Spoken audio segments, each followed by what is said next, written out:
C'est pas qu'on s'emmerde, c'est juste qu'on réapprend à vivre autrement. Il y a ceux qui bossent de chez eux, dans une vraie solitude, mais qui participent à l'effort de guerre. Je vous rappelle qu'on est en guerre, en tout cas, c'est ce qu'il a dit, notre président. Je pense aux profs, aux instits qui bossent pour nos enfants, aux fonctionnaires des impôts, aux agents de la sécu, aux employés de banque qui bossent pour gérer la crise, aux comptables qui s'arrachent les cheveux, aux journalistes qui bossent de chez eux pour nous informer, aux mères ou aux pères de famille qui consacrent leur journée à égayer celle de leur progéniture, aux chefs d'entreprise qui font tout pour éviter la faillite, aux salariés qui tentent tant bien que mal de travailler de chez eux avec les gamins dans les pattes. Il y a tout ce monde-là, il y en a d'autres et on y reviendra, c'est sûr.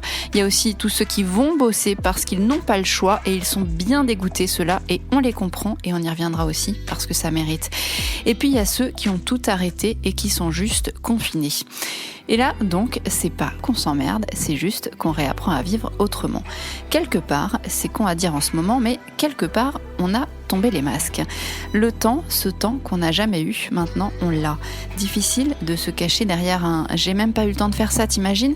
Le temps de profiter de ses enfants, le temps de prendre des nouvelles des grands-parents, des oncles, des tantes, le temps d'appeler les copines, le temps de trier les photos, le temps de lire, le temps de cuisiner, le temps de s'occuper de ses plantes, le temps de se mettre de la crème, le temps de traîner sous la couette, le temps de faire un Kems, un Yams ou même un Monopoly, spécial dédicace à Grand Corps Malade, le temps de regarder tous les Truffauts, le temps de faire sa gym, le temps de prendre un café, le temps.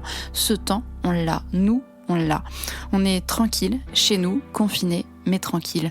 On a le temps aussi de s'envoyer des milliers de conneries sur WhatsApp, de regarder avec délice celles des autres, de bien se marrer même, souvent, en prenant conscience de leur degré de créativité, en découvrant leur humour, en réalisant que putain, on en a de la ressource, les gars. On a même le temps de faire un podcast et d'en écouter plein. Le temps donc, tout ce temps, on l'a. Et pendant que nous, on s'installe dans cette nouvelle réalité en essayant de positiver, eux, ils galèrent. Et eux, le temps, ils ne l'ont pas. Eux, le temps, ils le comptent. Minute après minute, heure après heure, jour après jour, vie après vie. Eux, le temps, ils courent après comme des cons. Ils nous supplient juste de ne pas mettre le nez dehors.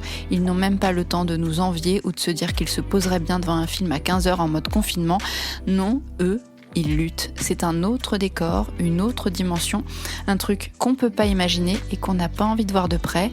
Et pourtant, la frontière entre eux et nous, ça paraît pas, mais elle est mince. On peut tous basculer dans l'autre monde, celui des gants en latex pour seul contact humain, celui des médecins déguisés en cosmonautes, des infirmières désespérées, maltraitées, mal payées, surexploitées, mais dévoués, le monde des respirateurs artificiels, des lits de fortune dans des hôpitaux bondés, des avions affrétés pour vols sanitaires, des urgences saturées, de la peur permanente de le choper, son ticket pour l'enfer, son aller simple chez Lucifer.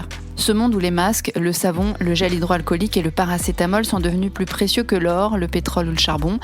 Ce monde où tu crèves seul, sans tes proches, sans ta famille, sans visite, entouré de soignants qui donnent tout jusqu'à l'épuisement et qui doivent impérativement se blinder pour ne pas trop souffrir de te voir crever seul.